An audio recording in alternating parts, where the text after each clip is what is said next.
Can we have subconscious or unconscious beliefs that negatively impact our lives? And what beliefs do the subconscious and unconscious have that would be negative?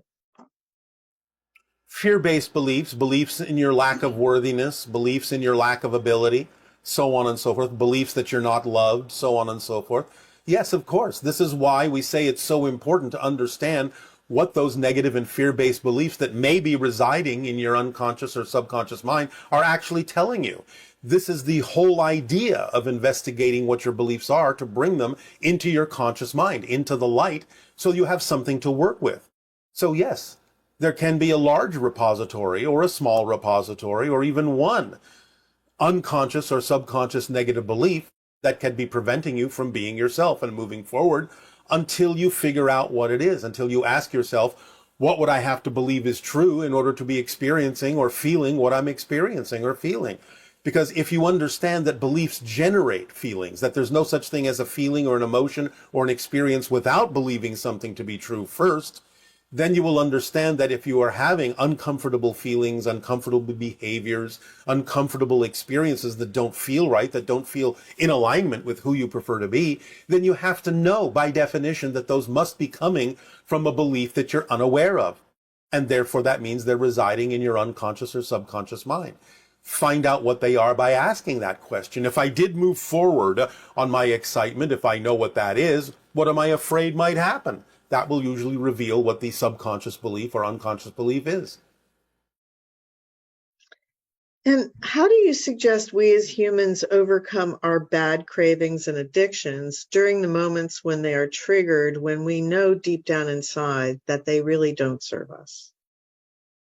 Again, addiction is the product of a belief system that allows you to feel that you are disconnected from your power, disconnected from source. It's a feeling of emptiness, in a sense, that you try to fill with whatever it is you're addicted to, thinking that it will actually make you feel fulfilled, and there may be a temporary effect that makes it seem as if you're fulfilled. But again, it comes right back, because you cannot fill that kind of empty feeling, that kind of negative belief, with things in the physical reality. Or people will be addicted because they don't want to face those kinds of beliefs. They're afraid to look deep within themselves, and therefore they do things and put substances within their bodies, be it food or drugs or what have you, that numb the feeling so they don't have to pretend that it's there. They don't have to look at it. They can say, I can ignore this. It's not really there because I can make it go away with this substance or this behavior or that behavior. So it's either about trying to fill the empty hole you feel, or it's about trying to numb the feeling so you don't have to pay attention to it.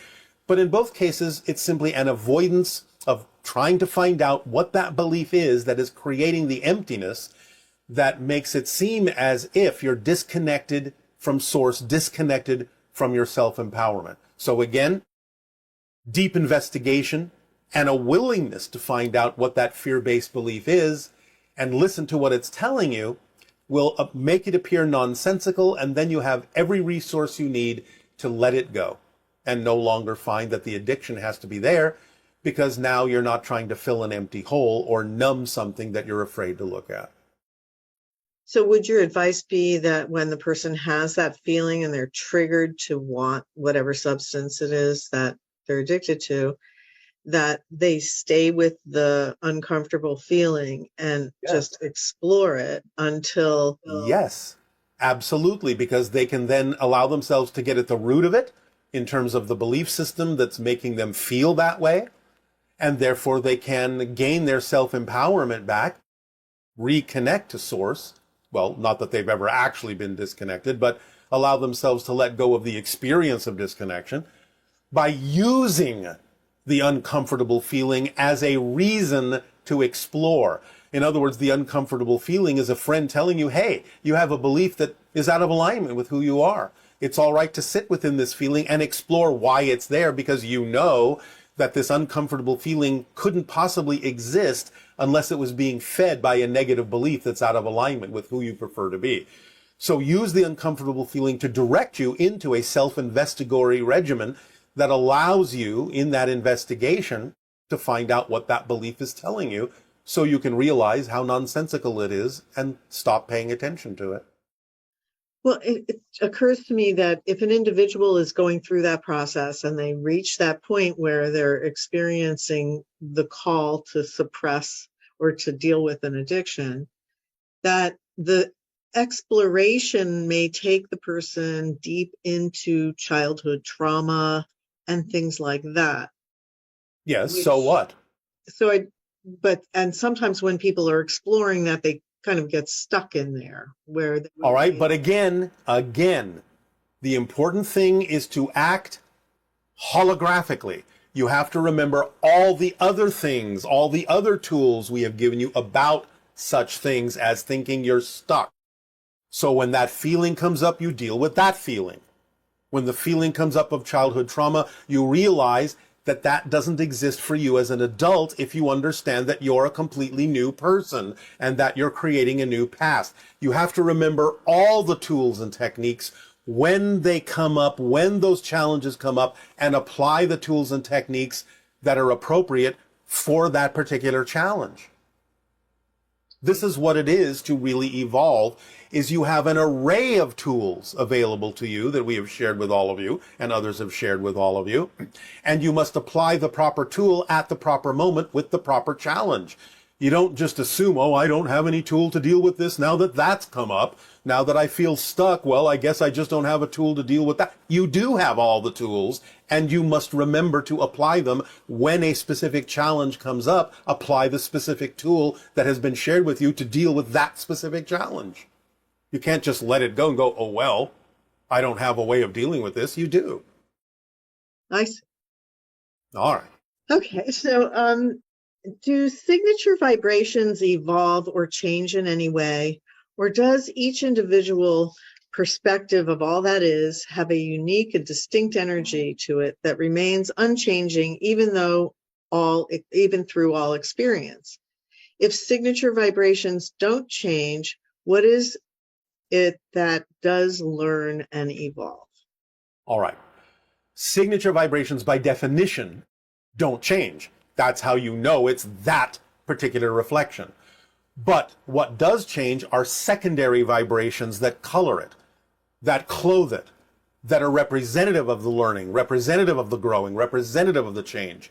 Now that can become, to some degree, a marker or something similar once the lesson is learned to a signature vibration, but there is always a core signature that makes you, you, and there are secondary levels of vibrational frequencies that represent different experiences, different levels of knowledge, so on and so forth. They can become so close in vibration when you really own them to the signature vibration that they may be, in some sense, challenging to differentiate. But if your senses are sharp enough, the signature vibration is always recognizable as that individual identity, and the learning vibrations, the knowledge vibrations, the experiential vibrations that wrap themselves around it can always be differentiated from the true core signature vibration.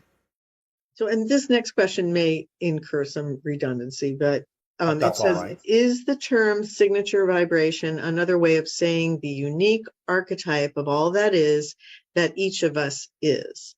Do we remain the same archetype, signature vibration, even in other experiences that we may choose to create for ourselves after transitioning from this lifetime, such as creating the illusion of reincarnation, choosing to be a non-physical guide, and choosing to explore other realms?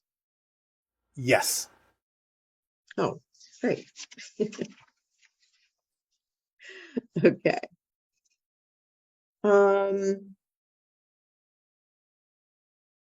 I remember, this is person saying, I remember the heavenly, beautiful place I was in before I was born, and after which I thought, this world is so primitive.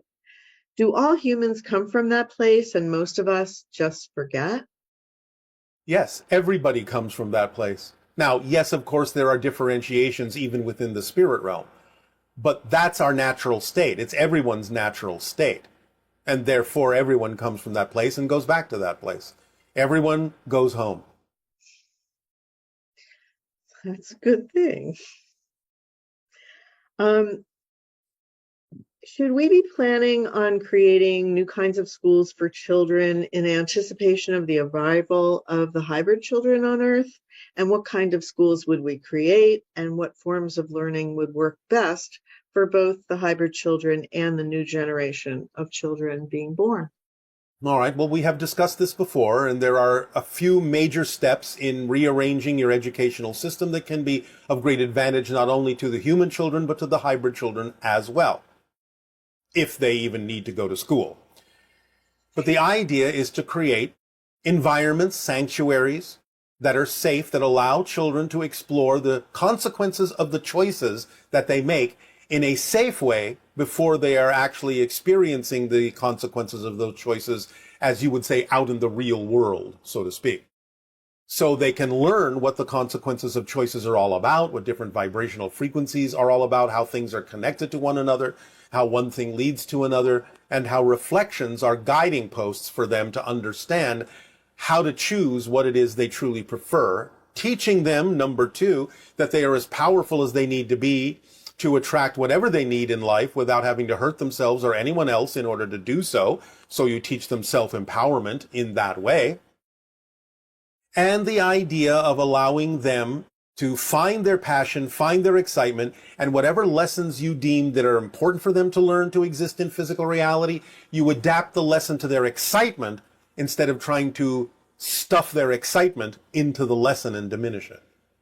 Those principles will go far in creating new educational systems that will allow children to experience, in a sort of interactive way, environments that will challenge their imaginations, stretch their imaginations, and allow them to experience an understanding of the consequence of choices that they make, so that when they grow up, they become well-balanced adults who feel self-empowered and feel capable of following their passion and opening up their imagination and senses to receiving information synchronistically from their guides and anywhere that they need to in order to live fulfilled lives. Okay.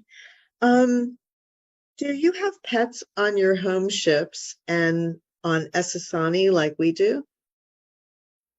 There are animals that may choose to be with us on the planet, and some will even sometimes choose to come with us on the ships, but they're not pets. They're making these choices independently to be with us. Again, much in the same way that the cats on your planet, they're not really pets. They're choosing to be with you because they're not really domesticated in the classical sense. They choose to be with you for their own purposes. Doesn't mean that they can't love you, they do. But again, they're more independently minded and make their choices more independently than many other pets, as you call them, on your planet. So the idea is that all the animals on our planet simply make the independent choice to either be with us or not, depending upon their themes of exploration or their feelings at the moment as to what works for everybody synchronistically. Because remember, we operate in pure synchronism, and that extends not only to the beings called the Sani beings, but also to the idea of any animal life or any other version of life on our planet. And why did our Oversoul remove the dinosaurs via asteroid from planet Earth and not allow them to evolve side by side with Sasquatch and eventually humans? Is there a planet that you know of that has a prehistoric-like ecosystem as seen in Jurassic Park? The Oversoul didn't choose, once again, to remove the dinosaurs, and of course it didn't remove them all, because many branches of the dinosaurs evolved into what you now experience as birds, which your scientists are now recognizing and calling avian dinosaurs. So they still are with you, many of them, but it's not about the Oversoul choosing that in the sense, once again, as we explained before. Each Oversoul has a definitive theme that extends into souls that have definitive themes that extend into higher minds, that have definitive themes that extend into personalities that have definitive themes. So the idea is simply this is the definitive theme reality wherein most of the dinosaurs, as you say, went away so that humans could evolve, so that souls could experience that particular kind of evolution. And the idea is that's simply germane to this particular Oversoul experience, Whereas, yes, there are other oversouls where the dinosaurs or other life forms, as you may have called them, past life forms, do still exist. And many variations therein, in between all of that. But this is just the theme of this particular oversoul. It's not like it actually had to make a conscious choice to have that happen. It's simply the way this oversoul happened to operate. And do people need to be fully awakened to be able to live in New Earth where there is only love and harmony with each other? Can they still live in New Earth even if they don't 100% comprehend what you've talked about? Of course. Many people understand these things instinctively without having heard of us at all. And they don't have to be what you would call fully awakened to start navigating in the direction of more positive representations of Earth. But it depends upon what you mean by fully awakened. People do have to have enough of an awakening to make the choices that navigate them in the direction of a more positive Earth. Shall we simply say they do have to have a little bit more of an optimistic attitude than a pessimistic one, if you want to oversimplify the concept, in order to arrive at more positive versions of Earth? But no, it's not necessary for them to have a full awakening and everyone be an ascended master in order to arrive in versions of Earth that are more positively constructed and oriented. But it's a beginning toward that idea. Okay. To understand more about all that is there a difference between interactions between all that is and Essassani beings and all that is and human beings?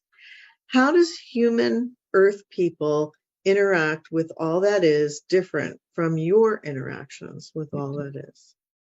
Well, yes, it is just a matter of a difference in perception and a difference in experiences because we can perceive more of all that is than humans have so far been willing to perceive. It's not that the fundamental differences exist. We are all the same in terms of our relation to all that is, but we're not all the same in terms of our awareness of the different aspects of what's available to us from all that is. So we have more perception of different things that are available to us and different experiences that we have than you have, simply because you haven't become aware of all the different availabilities that can come from all that is to allow you to experience your reality in a broader, more expanded way, while we have. So it's just a difference of experience, but not a fundamental difference of connection. Okay. And I guess I'll wrap it up with a question about excitement leading to struggle. And Excitement does not lead to struggle. Right. Well, this individual is asking, when I followed my highest excitement, I experienced some struggling conditions. When that happens, it's no longer my highest excitement because I'm not happy. When we encounter contradictions like this, when we're following our highest excitement, how should we resolve it, or how can we resolve it? How many of you listening to this transmission have remembered what I'm about to say? Remember the formula and remember the tools that go with it. What happens when you're following excitement?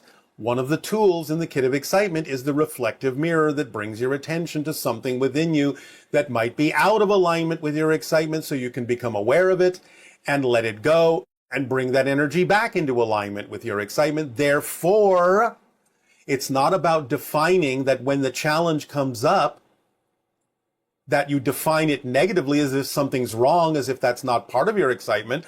The idea of becoming aware of a challenge, becoming aware of something that's out of alignment with your preference, is not a diminishment of your excitement. It's also an expression of your excitement to find beliefs within you that are not representative of your excitement, because if you didn't find them, if you didn't become aware of them, how could you change them and let them go? So finding something will only feel like a struggle if you give it a negative definition for being there.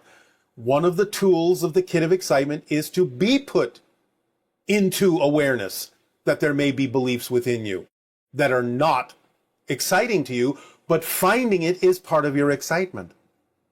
Don't diminish the ability to use it in a positive way by saying that something went wrong just because suddenly, when following your excitement, something came up that was a challenge you didn't expect. The only reason you're experiencing it as a struggle is because you defined it in a negative way, instead of saying, oh, goody, I have now discovered something that is out of alignment with me, so I can work with it and let it go. And that's part of the continuation of my excitement and my passion. That's what you need to remember about the formula and all the tools that go with it. So, thank you to those who did remember that and knew what I was about to say. And we encourage those that didn't necessarily remember that to please do so for your own benefit. Not that you have to, but I guarantee you things will go more smoothly if you do remember all the things that we shared with you about the formula and not just one little piece at a time. Thank you, Bashar, from me and from all of us viewing this experience. And we really appreciate the information that you share with us. It is our great passion and our great pleasure and our great gratitude and appreciation to do so, and that you have opened to us an invitation to interact with all of you that may lead us more and more every day in every way toward the idea of more blending into the family that we all are, expressed as the idea ultimately of open contact. So we thank you, Aveo. And now, please enjoy the remainder of the transmission to get into your relaxed and meditative state.